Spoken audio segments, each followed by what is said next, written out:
هو انت شايف اللي انت بتعمله ده صح؟ هو انت شايف ان انت لما تفضل تكلمها لحد الساعة 2 بالليل واحدة بالليل ده صح؟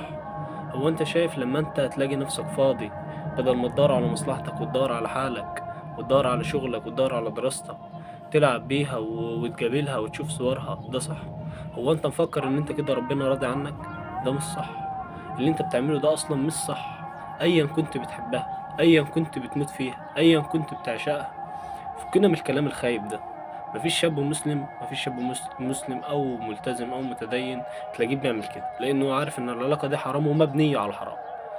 ازاي انت بتفضل تتكلم معاها وانا بحبك وانا بنعملك وبعت لي صور ليكي ومش عارف ايه؟ ده كلام كله ما يدلش غير ان انت كده شاب فاسد. ايوه فاسد. انت مستغرب كلامي ليه فاسد؟ هو في شاب صالح هيكلم واحده من ورا اهلها؟ وهي في بنت صالحه وملتزمه ومحترمه هتسمح لواحد ان هو يخش لها على الخاص ويكلمها ويوصل بيهم الحال ان هو يبعت لها صور وهي تبعت له صور؟ يا بنات اتقوا الله في الشباب، ويا شباب اتقوا الله في البنات. كما تدين تدان ولو بعد حين. كلنا عندنا اخوات بنات، كلنا عندنا امهات، كلنا عندنا يعني بنات.